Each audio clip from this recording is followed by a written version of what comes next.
Hello, good evening everyone. This is Rajiv Kumar from RP Modi School, Tarabad. Today I am going to conduct a training on the topic teaching strategies for students with intellectual disabilities. But before going through the slides, I would like to thank Mr. Vikram Kumar Sinha, Principal, and Sonu Kumar Singh, STNC, for their support.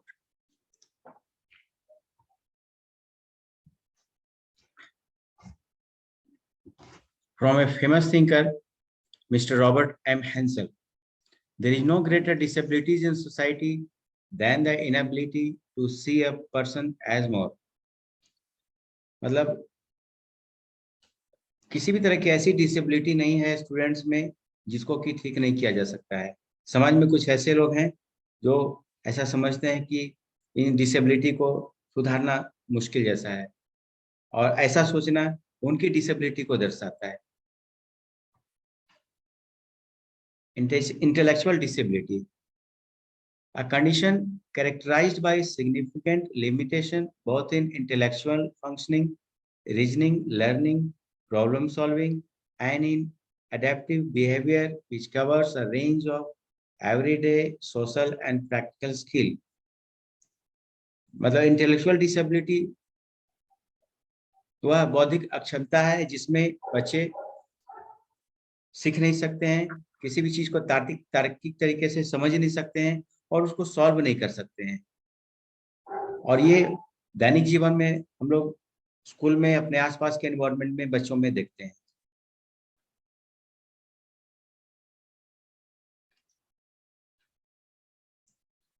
Intellectual for understanding intellectual disability we categorized disabilities in 3 categories. Number 1, intellectual functioning. In this category, we can go through reasoning, learning, and problem solving. Reasoning means बच्चे जब किसी भी चीज को तार्किक तरीके से सोच समझ नहीं सकते हैं कि what is right and what is wrong and what is the appropriate form of anything. And learning, and it means they are disabled to learn each and everything in a proper manner. Problem solving, and after understanding anything, they can't solve any type of problems. Number 2, adaptive behavior. In this type of intelligence, everybody social and practical skill, हर कोई जो है सामाजिक और व्यवहारिक skill को develop करने में अक्षम होता है। जो भी बच्चा है वो किसी भी स्किल को प्रॉपर तरीके से डेवलप नहीं कर पाता है। Before the age of 18 years, 18 साल से कम उम्र में ही किसी बच्चे को डेवलप करने का प्रॉपर एज होता है जिसमें हम बच्चे को सुटेबल तरीके से डेवलप कर सकते हैं, उसकी डिसेबिलिटी को पहचान सकते हैं। We can understand these things in this category. The average IQ range 90 to 110. IQ को हम लोग दो तरीके से समझ सकते हैं। From 90 to 100 IQ, we can understand a child is in average range, but the child who is below 70 IQ, then we can understand those type of children under the IQ level less than 70.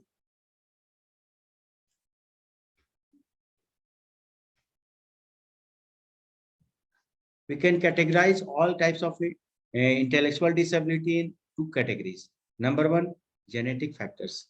Genetic factors का मतलब होता है वंशानुगत कारक, यानी कि ये this type of factors come through parental disabilities or parental disinfectants. Number one, fragile X syndrome, CGG triplet repeats. इसमें जो है पेरेंट से ये डिसेबिलिटी बच्चे में आती है। नंबर टू, क्रोमोजोमल एब्रिविएशन, बच्चों पेरेंट्स के जो डीएनए कॉपीज होती है उसमें किसी तरह का फॉल्ट हो जाने से बच्चों में उस तरह की डिसेबिलिटी देखने को मिलती है। Number three, defect of imprinted genes, gene में यानी कि अनुवांशिक गुण में किसी तरह की प्रॉब्लम्स होने से बच्चों में वो डिसेबिलिटी देखने को मिलती है। डी नोवो म्यूटेशंस, यानी कि कुछ ऐसे लक्षण होते हैं जो पहले से दिखाई नहीं पड़ते हैं, अचानक फिर वो सिम्टाइज होते हैं, यानी कि परिलक्षित होते हैं, दिखाई पड़ते हैं, तो वो डी नोवो म्यूटेशन में आते हैं। Second category of intellectual disabilities non genetic, इस तरह के फैक्टर्स में आनुवंशिक ना होकर के ये वातावरण से जुड़े हुए होते हैं जो जेनेटिक नहीं। नंबर वन, चाइल्डहुड इलनेस, बचपन से कुछ बच्चों में जो बीमारियां होती हैं, जो जिस बीमारी की वजह से वो किसी भी चीज को प्रॉपर तरीके से समझ नहीं पाते हैं, जैसे meningitis, acceptability, infections, environmental factors, trauma, abuse, neglect, malnutrition, यानी कि बच्चे जो हैं वो बचपन से ही सोचने समझने की शक्ति को उतना बेहतर तरीके से अडेप्ट नहीं कर पाते हैं। दूसरी बात यह है कि बहुत सी कुछ बीमारियां होती हैं, इन्फेक्शंस वगैरह होते हैं, जैसे वायरल इन्फेक्शंस वगैरह की वजह से भी उनमें जो है सोचने समझने की तार्किक क्षमता काफी कमजोर हो जाती है। नंबर थ्री, इन्वायरमेंटल फैक्टर्स, कुछ वातावरण के भी कारक होते हैं, जैसे ट्रॉमा, ट्रॉमा में बच्चा जो है हिचक या संकोच महसूस करता है और बाहरी लोगों के सामने खुद को फेस नहीं कर पाता है, जिसके चलते वो नेग्लिजेंसी का शिकार हो जाता है।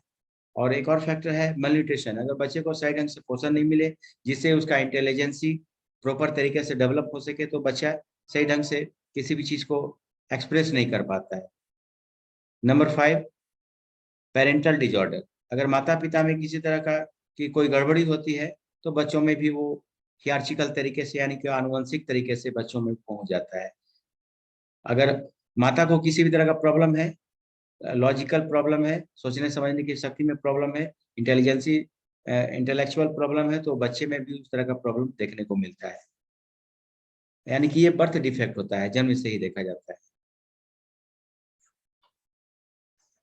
The next question arises from this topic is what is intellectual disability, यानी कि बौद्धिक अक्षमता क्या होती है, यानी कि बच्चे सही ढंग से किसी भी चीज को समझ नहीं पाते हैं, क्योंकि इंटेल है ना, because intellectual disability is a term used when there is a limit to person ability to learn at an expected level and function in daily life. Levels of intellectual disability vary greatly in children. यानी कि बच्चों में ये disability unexpected तरीके से दिखाई पड़ती है, लेवल बाय लेवल जो है वो डेवलप होती है। अगर उसका प्रॉपर केयर किया जाए तो बच्चों में वो डिसेबिलिटी कम की जा सकती है। Children with intellectual disability might have hard time letting others know their wants and needs and taking care of for themselves. बच्चों में ये इंटेलेक्चुअल डिसेबिलिटी जो है वो एक ऐसा कठिन समय होता है जब बच्चे अपनी जरूरतों को समझने लगते हैं, टेकिंग केयर फॉर देमसेल्व्स, खुद के देखभाल खुद के बारे में सोचने लगते हैं। Intellectual disability could cause a learn to develop more slowly than other children at the same age, और दूसरे बच्चों से वो खुद को कंपेयर करने लगते हैं। अगर खुद को कुछ डिसेबल पाते हैं तो वो इन भावना का शिकार हो जाते हैं। It could take longer for a child with intellectual disability to learn to speak, walk, dress, or eat without help, and they could have trouble learning in school.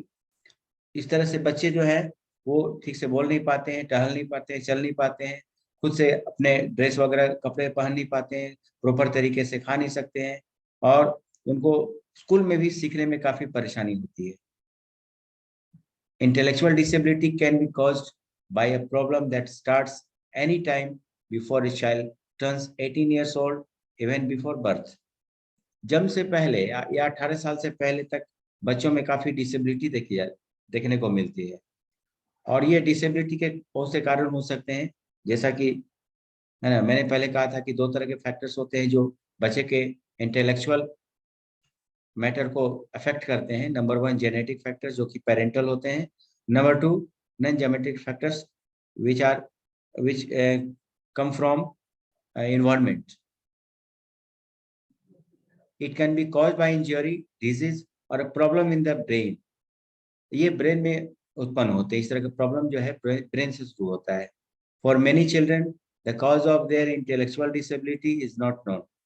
इस तरह से ये जो डिसेबिलिटी है बहुत से बच्चों में शुरू में देखने को नहीं मिलती है, लेकिन बाद में वो कभी-कभी दिखाई पड़ता है।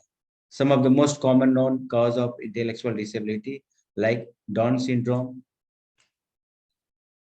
fetal alcohol syndrome, Fragile X syndrome, genetic conditions, birth defects, and infections happen before the birth. Others happen while a baby is being born or soon after birth. यानी कि बच्चे के जन्म से पहले और बाद में इस तरह का मलन्यूट्रिशन या इस तरह का डिसेबिलिटी जो इंटेलेक्चुअल होता है वो देखने को मिलता है। Still, other causes of intellectual disability do not occur until a child is older. जब तक बच्चा कुछ बड़ा नहीं हो जाता है तब तक ये इंटेलेक्चुअल डिसेबिलिटी कंटिन्यू रहती है, चलती रहती है। This might include serious head injury, stroke और certain infections. ऐसा तब होता है जब बच्चे के सिर में कभी कभार चोट लग जाती है या किसी तरह का कोई स्ट्रोक, कोई इंजरी वगैरह हो जाता है या किसी तरह का इन्फेक्शन वगैरह हो जाता है, तो उसकी वजह से बच्चा इंटेलेक्चुअल डिसेबल हो जाता है।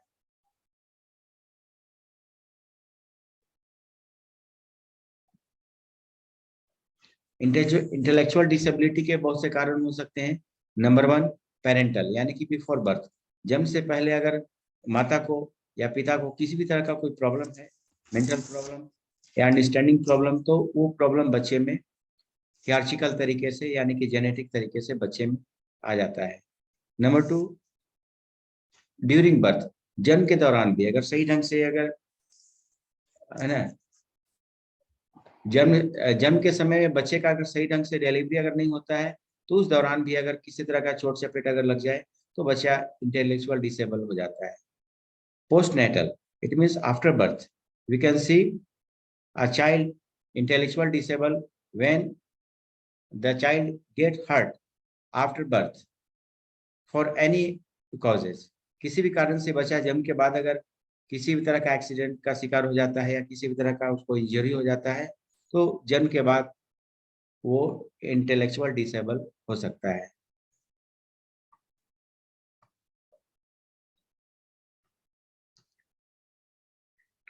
इंटेलेक्चुअल डिसेबिलिटी को क्लियरली समझने के लिए हम लोग इसका क्लासिफिकेशन करते हैं और ये दो तरीके से क्लासिफाई होता है। Number 1 psychological, number 2 educational. Psychological में नंबर 1 में है मिल्ड आईडी, यानी कि मध्यम दर्जे के बच्चे जो कि जिनका आईक्यू लेवल 55 to 69 होता है। इस तरह के बच्चे जो हैं लगभग एवरेज होते हैं, अगर थोड़ा सा केयर किया जाए तो ये बच्चे भी नॉर्मल की कैटेगरी में आ जाते हैं। Number 2 moderate IQ. Moderate IQ ऐसा आईक्यू ये अधिकतर बच्चों में ये देखा जाता है और ऐसे बच्चे जो हैं वो स्पेशल केयर के अंडर में होते हैं और ये बच्चे अगर थोड़े से केयर में रहें तो ये नॉर्मल बच्चे की कैटेगरी में आ जाते हैं और ये इंटेलेक्चुअल हो सकते हैं। Number 3 severe ID and number 4 profound ID. इस तरह के बच्चे का जो आईक्यू लेवल, सेवियर आईडी वाले बच्चों का आईक्यू लेवल जो है आईक्यू रेंज जो होता है वो 21 से 35 के बीच में होता है और प्रोफाइल्ड आईडी का बच्चों का जो रेंज होता है वो 0 to 20 होता है। तो इस तरह के बच्चे जो है वो स्पेशल कस्टडी में रखने लायक होते हैं, यानी कि इस पर स्पेशल केयर हमेशा रखना होता है, तब ये बच्चे नॉर्मल की कैटेगरी में आते हैं। Number 2 educational. कुछ बच्चे ऐसे होते हैं जैसे मॉडरेट और मिल्ड टाइप के बच्चे, इनको शिक्षा के जरिए पढ़ा करके सिखा करके जो है नॉर्मल की कैटेगरी में लाया जाता है। इसमें 3 तरह के बच्चे आते हैं। नंबर 1 एजुकेबल, वैसे बच्चे जिनको सिखा करके हम नॉर्मल की कैटेगरी में ला सकते हैं और इंटेलेक्चुअल बना सकते हैं। नंबर 2 ट्रेनेबल, वैसे बच्चे जिसको है ना जो मॉडरेट टाइप के होते हैं, यानी कि जिनका आईक्यू रेंज जो है 36 to 54 के बीच में होता है, इनको ट्रेनिंग के जरिए, प्रैक्टिकल वर्क के जरिए नॉर्मल की कैटेगरी में लाया जा सकता है। Number 3, custodial. This type of children come under the category of severe ID and profound ID. Severe ID और प्रोफाइड आईडी वाले बच्चे जो होते हैं स्पेशल कस्टडियल होते हैं, यानी कि जिन पर स्पेशल केयर करने की जरूरत है, और हमेशा केयर करने के बाद जो है वो एक ऐसे स्टेज में, कुछ समय के बाद ऐसे स्टेज में पहुंच जाते हैं कि जब वो नॉर्मल बच्चे के जैसा वो समझ सकते हैं।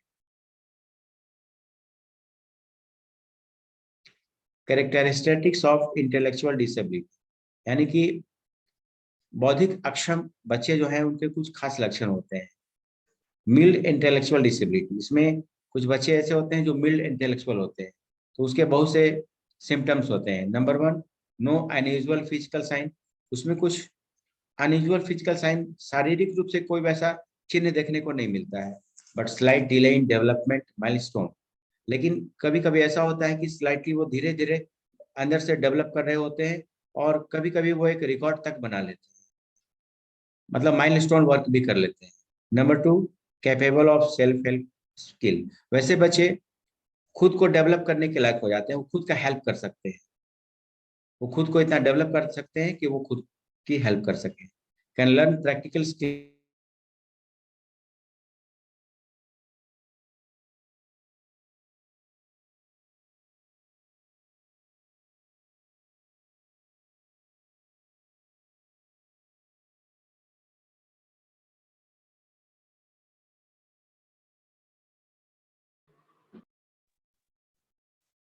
जो माइल्ड इंटेलेक्चुअल डिसेबल बच्चे होते हैं वो भी नॉर्मल की तरह होते हैं, वो भी खुद से कुछ सीख सकते हैं और खुद की मदद कर सकते हैं, और कुछ प्रैक्टिस के जरिए वो भी नॉर्मल बच्चों की तरह बिहेवियर करते हैं।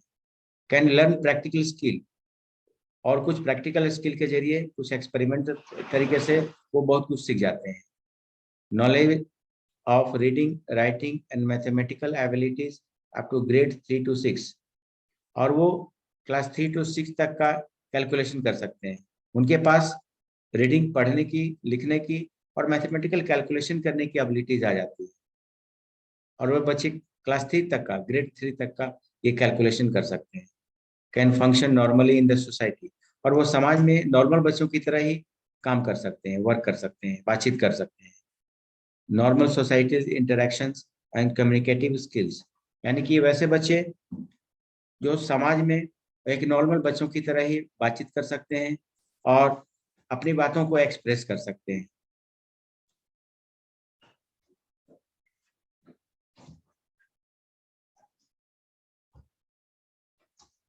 मॉडरेट इंटेलेक्चुअल डिसेबिलिटी, इस तरह के बच्चे जो है वो मध्यम दर्जे के होते हैं, लेकिन कुछ प्रैक्टिस से, कुछ ट्रेनिंग से ये बच्चे नॉर्मल की तरह बिहेव करने लगते हैं।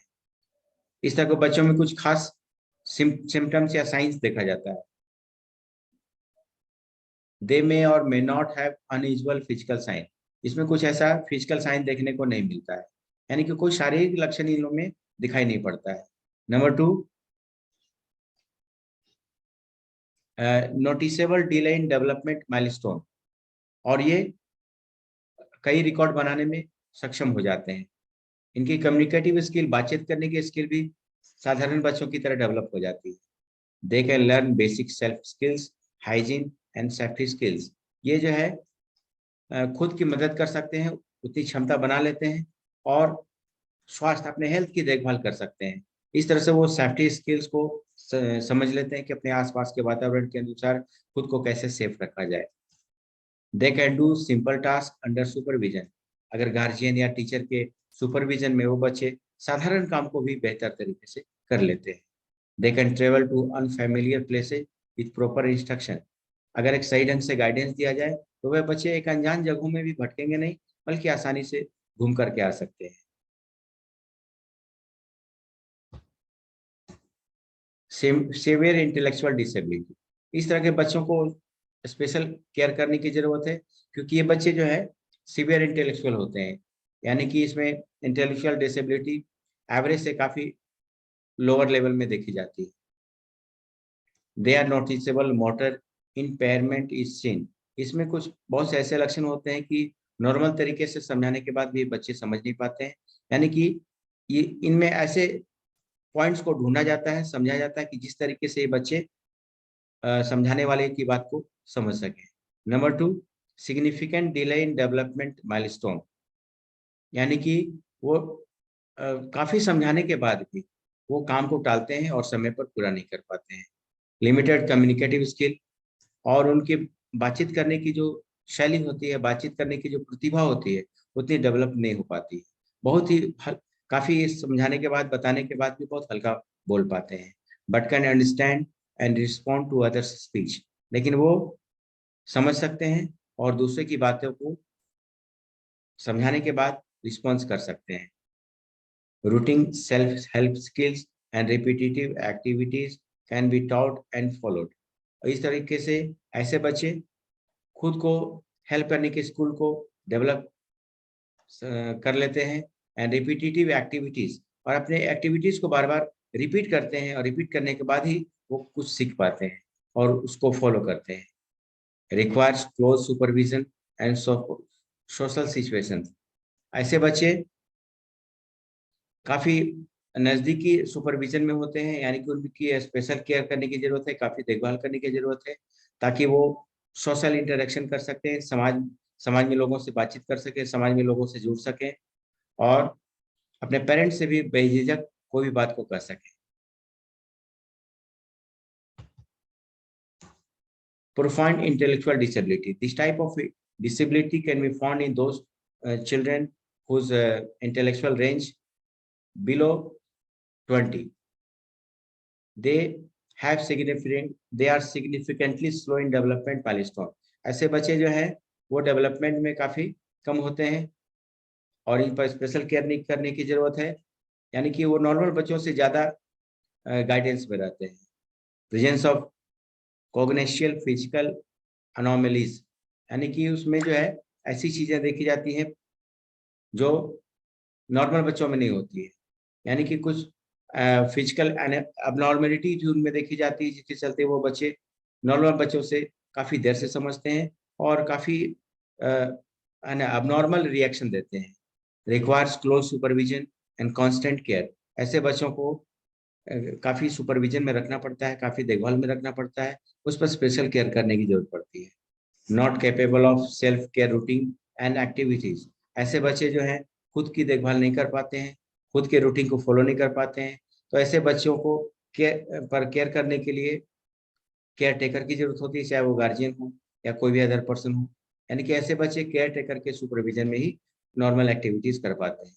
Response to physical and social activities is possible only if done on regular basis, और ये नियमित रूप से कोई भी अगर रूटीन वर्क अगर करवाया जाए सुपरविजन में, तभी ये बच्चे सही ढंग से फिजिकल और सोशल रिस्पॉन्स दे पाते हैं, यानी कि समाज में ये नॉर्मल बच्चों की तरह बिहेव कर सकते हैं और अपना फिजिकल अपीयरेंस या फिजिकल एक्टिविटीज को ये दिखा सकते हैं। Dyslexia, reading and writing disability, कुछ बच्चों में ऐसी बीमारी देखी जाती है, ऐसा प्रॉब्लम देखा जाता है, ये बच्चे एक तरह की बीमारी से ग्रसित होते हैं जिसका नाम है डिसलेक्सिया। इस तरह के बच्चे रीडिंग और राइटिंग डिसेबल होते हैं, यानी कि ऐसे बच्चे न लिख पाते हैं, न पढ़ पाते हैं प्रॉपरली नॉर्मल बच्चों की तरह। तो ऐसे बच्चों को काफी स्पेशल केयर में रखने की जरूरत है, ताकि बच्चे प्रॉपर तरीके से पढ़ और लिख सके। Reading well below the expected level for age, यानी कि जिस एज में बच्चे को जितना लिखना पढ़ना सीखना चाहिए उतना ये सीख नहीं पाते हैं, और इस पर काफी मेहनत, इन बच्चों पर काफी मेहनत करने की जरूरत पड़ती है। Problems processing and understanding what he और शी हियर्स, यानी कि वो बच्चे प्रॉब्लम को समझ करके सही ढंग से सुन नहीं पाते हैं, समझ नहीं पाते हैं, उसका प्रोसेसिंग नहीं कर पाते हैं, और जिसका नतीजा ये होता है कि वो प्रॉपर तरीके से रिस्पॉन्स नहीं कर पाते हैं। Difficulty finding the right word for forming answers two questions, और ऐसे बच्चे जो है सही शब्दों का चयन नहीं कर पाते हैं, जिसकी वजह से वो क्वेश्चन का सही आंसर नहीं ढूंढ पाते हैं, और क्या बोलना चाहिए, क्या सही आंसर देना चाहिए, तो इस बात को वो समझ नहीं पाते हैं।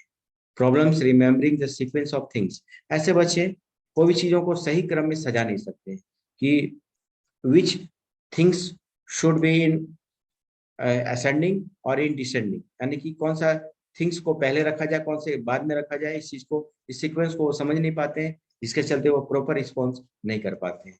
Difficulty seeing and occasionally hearing similarities and differences in letters and words. ऐसे बच्चे जो है देखने में भी इनकेपेबल होते हैं और कभी कभी वो ठीक से सुन भी नहीं पाते हैं। तो इस तरह के बच्चे अक्षरों के बीच में, शब्दों के बीच में अंतर नहीं कर पाते हैं कि विच लेटर्स और words are familiar, unfamiliar, which are correct, incorrect.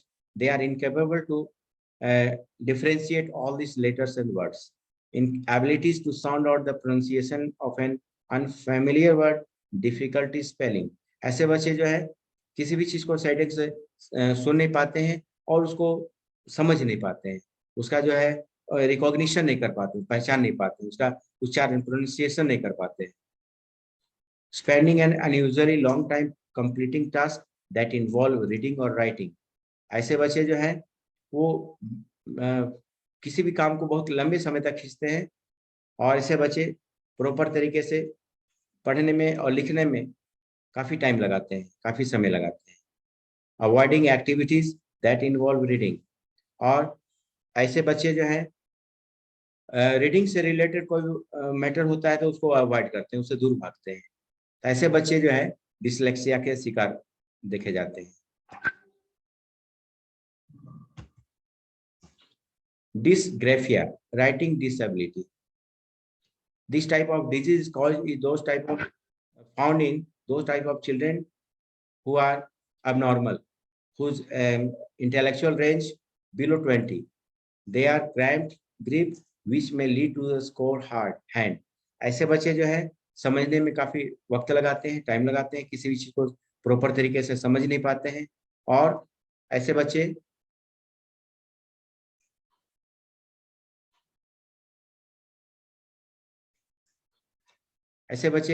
के समझने की कैपेसिटी नॉर्मल बच्चों से काफी डाउन होती है। Difficulty spacing things out on paper without margins, यानी कि वो पेपर पर लिखते हैं तो बिना मार्जिन के ही लिखते हैं, उनके स्पेलिंग वगैरह, उनके हैंडराइटिंग ये सब काफी पुअर देखी जाती है, वो प्रॉपर तरीके से लिख नहीं पाते हैं। फ्रीक्वेंट इरेजिंग, वो बार बार किसी भी चीज को इरेज करते हैं, यानी कि वो हमेशा कंफ्यूजन में रहते हैं कि which type of things is right और wrong. Inconsistency in letter and word spacing, और किसी भी अक्षर वर्ड को में स्पेस कहाँ पर देना है इस चीज को समझ नहीं पाते हैं।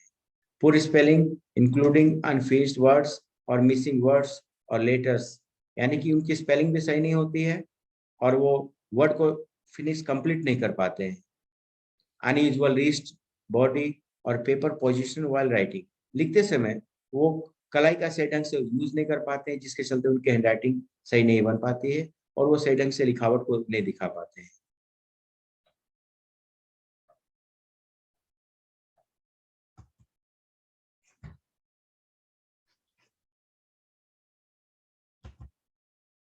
Dysgraphia, writing disability.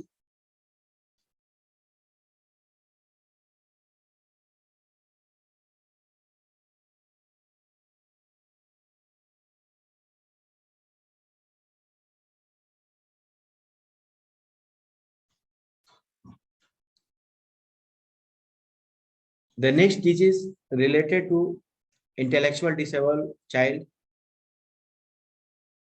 The disability is difficulty counting backwards.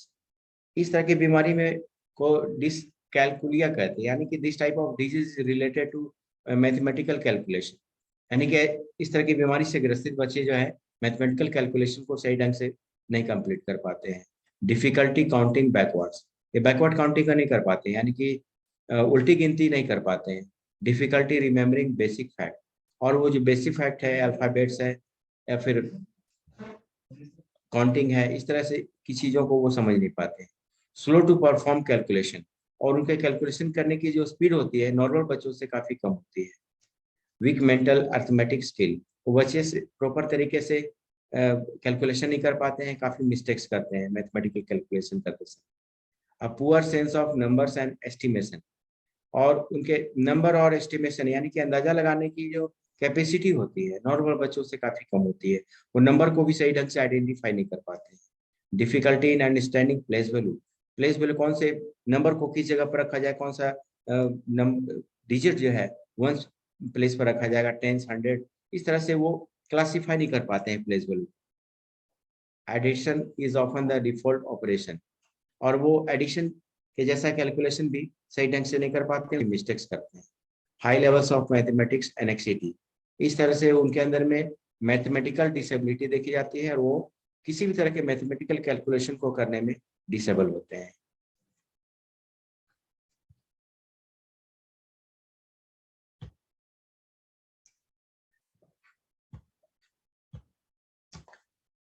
The next disease related to intellectual disability is dyspraxia. It means motor skill disorder. This type of disease is related to the problem in that abnormal posture. इस तरह से बच्चे जो है सही ढंग से अपना फिजिकल अपीयरेंस नहीं दिखा पाते हैं और abnormal एक्टिविटीज शो करते हैं। बैलेंस एंड मूवमेंट इश्यूज और गेट abnormality, ऐसे बच्चे जो हैं वो उनमें मूवमेंट इश्यू होता है, वो प्रॉपर तरीके से अपना मूवमेंट नहीं कर पाते हैं। टीचर जैसे या गार्जियन जिस तरह से उनको गाइड करते हैं या फिर उनको इंस्ट्रक्ट करते हैं उसको वो फॉलो नहीं कर पाते हैं, क्योंकि गार्जियन या फिर टीचर के बातों को वो सही ढंग से समझ नहीं पाते हैं। पुअर हैंड आई कोऑर्डिनेशन, यानी कि आंख और हाथों का कोऑर्डिनेशन का सही नहीं होता है। जो चीज वो देखते हैं उसको प्रॉपर तरीके से हाई हैंड आई कोऑर्डिनेशन की कमी की वजह से वो सही ढंग से लिखने समझ करके लिख नहीं पाते हैं। फैटिग, फैटिग मतलब उस मन में जो है आलस जैसा आ जाता है और जिसकी वजह से वो जल्दी थक जाते हैं, वो लगातार पढ़ नहीं सकते हैं, लिख नहीं सकते हैं। ट्रबल लर्निंग न्यू स्किल्स, वो नई नई चीजों को सीख नहीं पाते, उनमें नई नई चीजों को सीखने में उनको काफी दिक्कतें आती हैं। ऑर्गेनाइजेशन एंड प्लानिंग प्रॉब्लम्स, यानी कि ऑर्गेनाइजेशन और वो किसी भी प्रॉब्लम को ऑर्गेनाइज नहीं कर पाते कि कौन सा प्रॉब्लम किस तरीके से व्यवस्थित किया जाए और उसका सॉल्यूशन जो है कैसे निकाला जाए, इस चीज को बच्चे समझ नहीं पाते हैं। डिफिकल्टी राइटिंग और यूजिंग अ कीबोर्ड, वो लिखने में और कीबोर्ड का यूज करने में काफी दिक्कत महसूस करते हैं। Having a hard time with grooming and household course, और वो जो है घर के कामों में भी मन नहीं लगाते हैं। किसी भी काम को अगर हाउस होल्ड वर्क भी दिया जाए तो वो प्रॉपर तरीके से पूरा नहीं कर पाते हैं।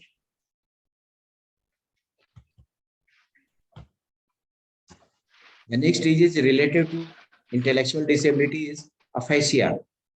The disease is related to language disability. In this type of disability, the children are affected to the problem in speaking in short or incomplete sentences.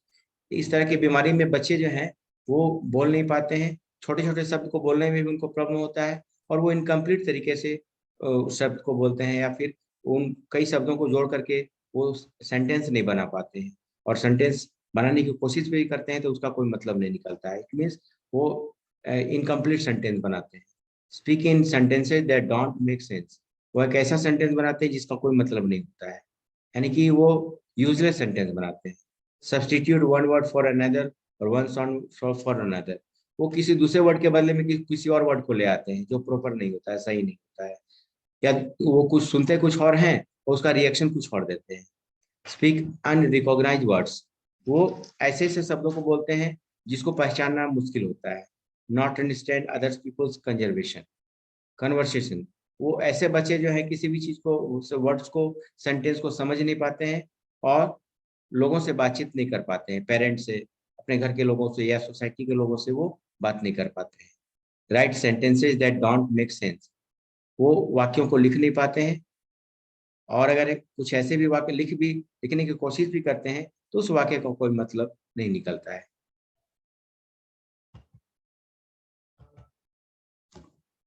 Teaching strategies, it means the type of methods through which we can make incapable uh, students related to intellectual disability through different points, through different teaching strategies or teaching methods. Number one, teach one concept or activities component at a time, यानी कि किसी भी कोई भी अगर topic हम बच्चे को पढ़ा रहे होते हैं तो कोई एक टॉपिक या कॉन्सेप्ट को चुनना चाहिए एक बार में, ताकि बच्चे उस चीज को अच्छे ढंग से ग्रास्प कर सके या अंडरस्टैंड कर सके, समझ सके। Number two, teach one step at a time to help support memorization and sequencing, और स्टेप बाय स्टेप बच्चे को पढ़ाना चाहिए, एक बार में एक ही स्टेप, सेकेंड टाइम में सेकेंड स्टेप। इस तरह से बच्चे किसी भी चीज को आसानी से याद रख पाते हैं और सिक्वेंटली उस चीज को समझ पाते हैं, उसका लेवलिंग कर पाते हैं। और लेवलिंग करने से उनमें जो है अंडरस्टैंडिंग कैपेसिटी बढ़ती है। Teach students in small groups और one on one if possible. बच्चों का ग्रुप बनाना चाहिए, उससे क्या है कि बच्चे जो है आपस में टीम वर्क करके किसी भी चीज को आसानी से समझ सकते हैं। Always provide multiple opportunities to practical skills in a number of different settings.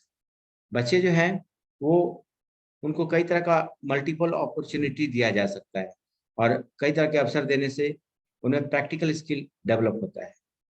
Practical develop skill से जो है बच्चे आसानी से सीख पाते हैं। इसलिए in a sense we can say that example is better than percept. This is a proverb. एक कहावत है कि अगर एग्जाम्पल के जरिए, प्रैक्टिकल स्किल्स के जरिए, प्रैक्टिकल मेथड से अगर हम कुछ सिखाना चाहें बच्चे को, तो बच्चे आसानी से ग्रास्प कर पाते हैं, समझ सकते हैं।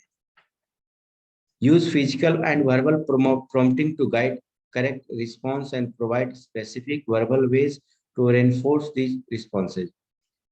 अगर हम फिजिकल और वर्बल प्रॉम्प्टिंग करते हैं, ओरल तरीके से ही बच्चे को सिखाते हैं या एक्टिविटी के जरिए बच्चे को सिखाते हैं, तो बच्चे उसका सही रिस्पॉन्स देते हैं। तब हमको ये समझ में आ जाता है कि बच्चे किस तरह से समझ रहे हैं। Encourage music in the classroom. और बच्चों को क्लास में सिखाते समय जो है म्यूजिक को भी इनकरेज करना चाहिए, यानी कि रिदमिक तरीके से भी हम, यानी कि म्यूजिकल तरीके से भी किसी भी चीज को बच्चों को सिखा सकते हैं। Rhythmic in a rhythmic way we can convince any students और we can teach easily all students in a class in a proper manner.